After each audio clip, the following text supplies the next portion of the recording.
इस कार्यक्रम के पुण्यार्जक हैं श्री राजेंद्र प्रसाद जैन, श्रीमती ममता जैन, सुपुत्र श्री प्रशांत जैन, श्रीमती दिव्या जैन, भरत जैन, पारस जैन, सपरिवार।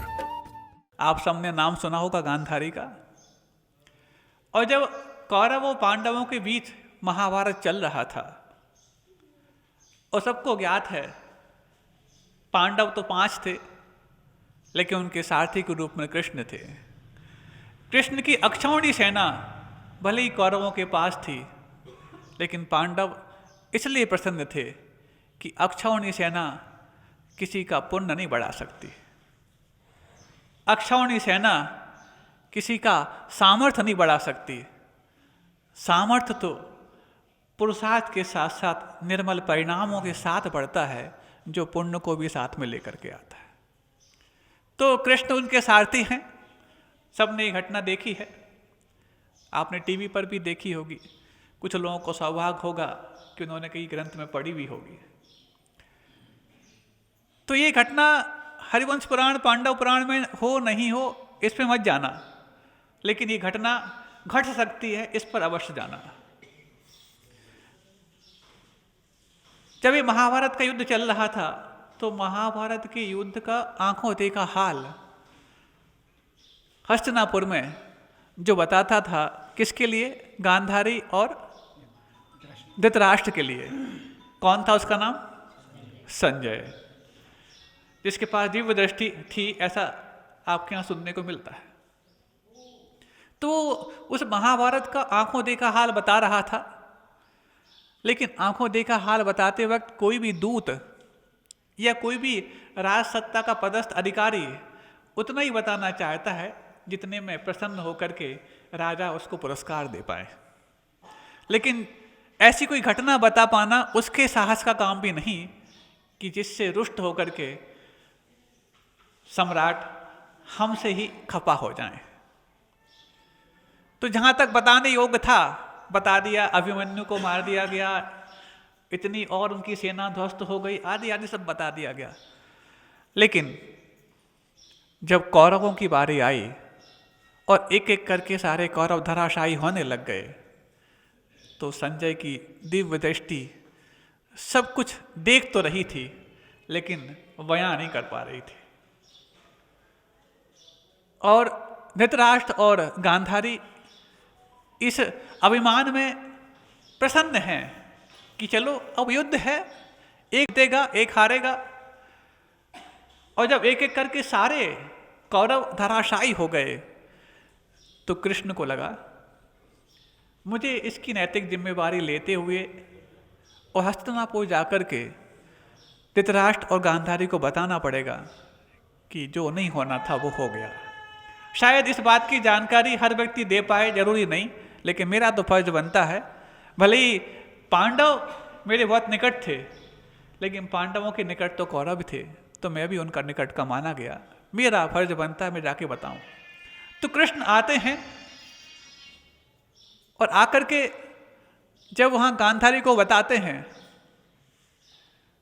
कि राजमाते या जो भी संबोधन उन्होंने किया हो, जो नहीं होना था वो हो गया। गांधारी समझती है शायद युद्ध समाप्त हो गया होगा और पांडव सारे के सारे पराजित हो गए होंगे, ऐसी जानकारी देने के लिए यहाँ आए हैं। और चूंकि पांडवों की तरफ ये थे तो मायूस मन से ये वाली बात कह रहे हैं। तो गांधारी भी कहती है हाँ क्या कर सकते हैं, युद्ध में तो एक पक्ष परास्त होता है और एक विजयी होता है, कोई बात नहीं। तो कृष्ण समझ रहे हैं कि गांधारी सच्चाई नहीं समझ पा रही है। वो समझ रही कि पांडव पराजित हो गए और मैं कहने आया हूं कि कौरव परास्त हो गया। तो कहते हैं आप तो छत्राणी हो और किसी भी राजा अथवा रानी के लिए पूरी प्रजा संतान के समान होती है। फिर तो चाहे वो कौरव हो चाहे पांडव हो, सब आपकी संतान हैं। लेकिन एक संतान का पक्ष धराशायी हो गया। हाँ मैं समझ सकती हूँ ऐसा ही हुआ होगा, क्या कर सकते हैं। पांडव भी मेरे संतान तो थे ही, लेकिन नहीं माने, परास्त हो गए। आप कुछ गलत समझ रही हैं, क्या पांडव नहीं, कौरव परास्त हो गए हैं। तो वो छत्राणी, वो गांधारी हंसती है, तुम अपना ये नाटक वहाँ तो खूब चला लिए, अब यहाँ पर राजमहल में आकर के भी चलाना चाहते हो। वहाँ तुमने अश्वत्थामा हतो नरो वा कुंजरो वा, ऐसा युधिष्ठिर से कहलवा करके जैसे द्रोणाचार्य को समर्पण करने के लिए कारण बना दिया, ऐसे तुम मेरे बेटे धराशायी हो गए हैं, मुझे इस नाटक से प्रभावित नहीं कर पाओगे। अब तो कृष्ण को लगा कि इसकी आंखों पे पट्टी बंधी है तो फिर भी ठीक है, आंखों की पट्टी तो निकालना फिर भी आसान, लेकिन मोह की पट्टी को निकालना इतना आसान नहीं है। महारानी, आप वस्तु व्यवस्था को समझिए, यथार्थ को स्वीकार करने का साहस पैदा कीजिए, जो मैं कह रहा हूं वो सही है। और ठहाके लगा के हंसती है, जाओ जाओ अपना दूसरा काम करो, मुझे राजपाट के और भी काम देखने हैं। तो कृष्ण बड़े गंभीर स्वर में कहते हैं, यदि आपको मेरी बात पे विश्वास नहीं है तो चलो चल के रणांगन में देख लो। और आप देख भी कैसे पाओगी, आपकी आंखों में तो पट्टी बंधी हुई है, लेकिन सुन तो पाओगी जब वहाँ पर गीद और चीलों की आवाज़ आपके बेटों के शवों पर उसके मांस को नोचने में लगे होंगे, तब तो समझ जाओगी ना। हाँ हाँ चलो चलते हैं। तो वैसे तो चाहे वो रानी हो चाहे वीरांगना हो, रणांगन में पहुंच पाना भारतीय युद्ध कला में शामिल नहीं है, किसी विशेष परिस्थिति को छोड़ करके। लेकिन फिर भी जब मोह की पट्टी है तो वो देखने के लिए चली जाती है कृष्ण के साथ। और जब वहाँ पर पूरे सारे कौरवों के शव एक साथ बिछे हुए हैं, अब वहाँ जाके कृष्ण बोलते हैं, देखो महारानी जी, यहाँ पर तुम्हारे सारे पुत्र धराशायी हैं, वीर गति को प्राप्त हो चुके हैं। तो वहाँ भी हंसती है, हो सकता है तुम झूठ बोल रहे हो, इतना बड़ा महाभारत का युद्ध हुआ, इतने सारे वीर गति को प्राप्त हुए, मैं कैसे मान लूं कि ये सारे मेरे ही बेटे हैं। आप चाहो तो पट्टी खोल के देख लो, इसके अलावा मैं और क्या प्रमाण दूं। तो जब इतने गंभीर स्वर से कृष्ण बोलते हैं तो गांधारी को लगा कहीं ये सही तो नहीं बोल रहा।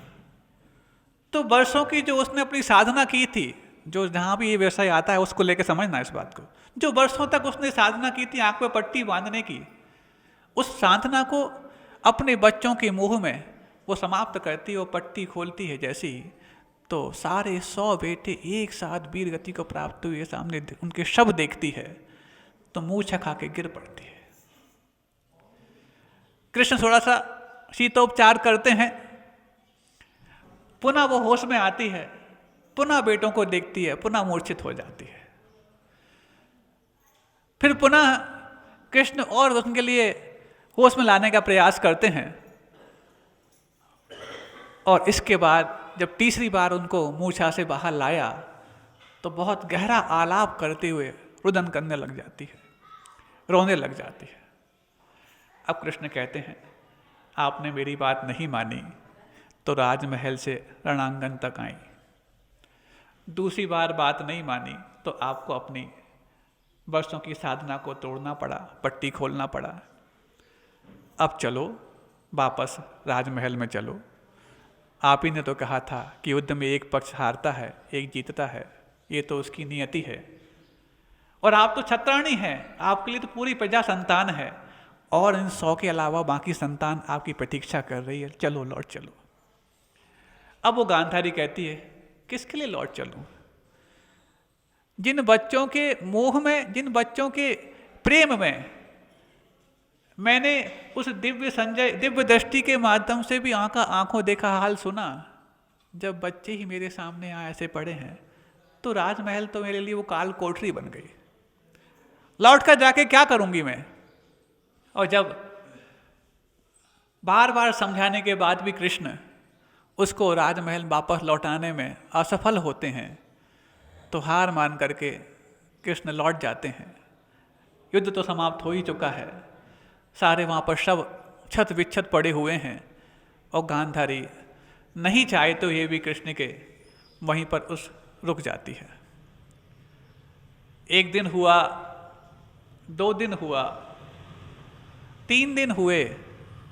धीरे धीरे करते जो अंदर विषाद का हृदय है वो धीरे धीरे सूखने लग जाता है और शरीर की जो आवश्यकता है वो अपना रंग दिखाने लग जाती है।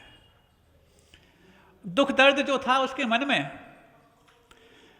क्योंकि समय का मलहम हर दर्द के, हर दुख के घाव को भर देता है, सब जानते हैं। तो समय बीतता जा रहा है, कब तक देखेगी उन सबों को और कब तक। अब वो सोचती है, अब जब शरीर को भूख और प्यास की पीड़ा होने लगी, अब वो सोचती है कृष्ण उस समय कह रहे थे वापस लौट चलो, उस समय में नहीं मानी। अब लेकिन यदि भूख प्यास के कारण वापस में राजमहल लौटूंगी तो और ज़्यादा फजीती हो जाएगी। अब क्या करूं, धर्म संकट में आ गई।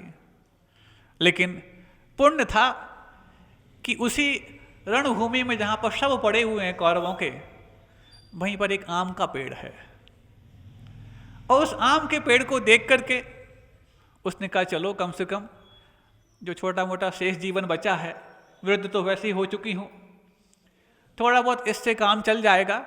नहीं है तो यहीं अपने बच्चों के जहाँ पर सब हैं वही मेरा अंतिम समय चला जाएगा। और शरीर की भूख की पीड़ा को मिटाने के लिए और अपने मोह को तोड़ करके इस शरीर को चलाने के लिए जब उस आम के पेड़ के नीचे पहुँचती है, हाथ ऊपर करती है, लेकिन आम उसके हाथ से काफ़ी ऊपर हैं।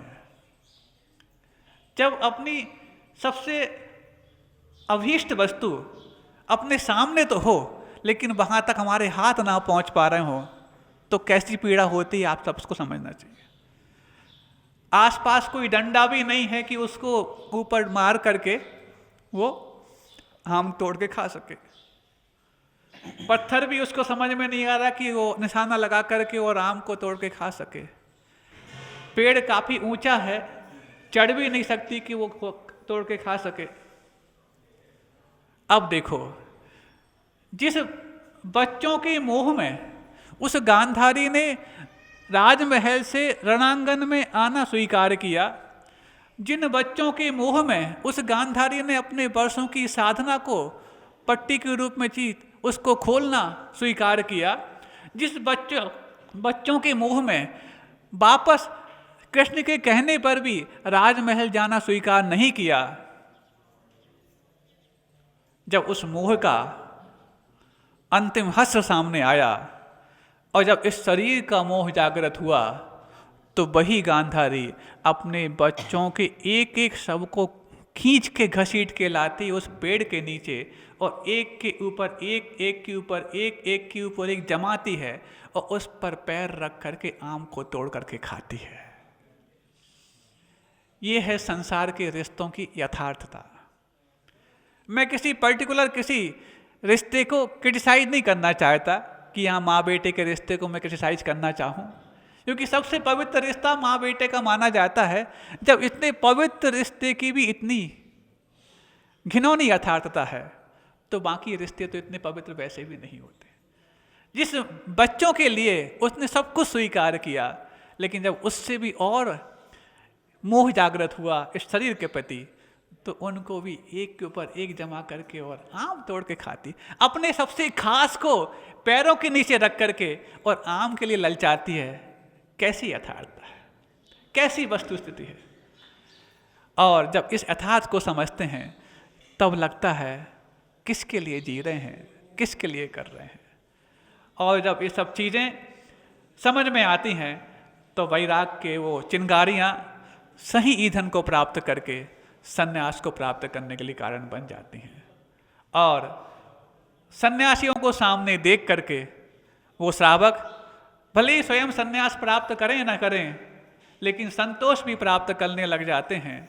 और संतोष के परिणाम स्वरूप ही है जो उनके जीवन में जो बहुत मेहनत से हुई कमाई थी उसको भी अब सही जगह लगा करके हम पुण्य की कमाई कर पाएँ, ऐसा प्रयास करने लग जाते हैं। ऐसे ही विगत कुछ दिनों में हिंगोली वासियों ने किया है।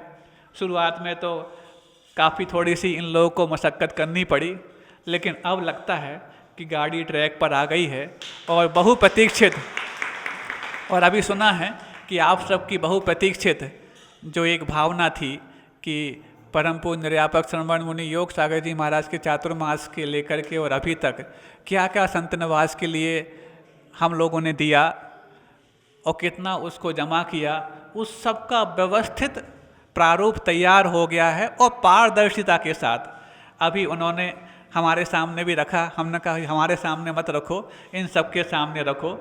तो आज हम अपना प्रवचन इतना ही करते हैं। अब सही प्रवचन जो आप लोग सुनना कई समय से चाह रहे थे वो आप यहाँ के ट्रस्टी लोग रखेंगे। अहिंसा परमो धर्म की, बोधि समाधि परिणाम शुद्धि, स्वात्मोपलब्धि शिव सौख्य सिद्धि, चिंतामणिम चिंतित वस्तु दाने, त्वाम वंदमानस्य ममास्तु देवी। इस कार्यक्रम के पुण्यार्जक थे श्री राजेंद्र प्रसाद जैन, श्रीमती ममता जैन, सुपुत्र श्री प्रशांत जैन, श्रीमती दिव्या जैन, भरत जैन, पारस जैन, सपरिवार।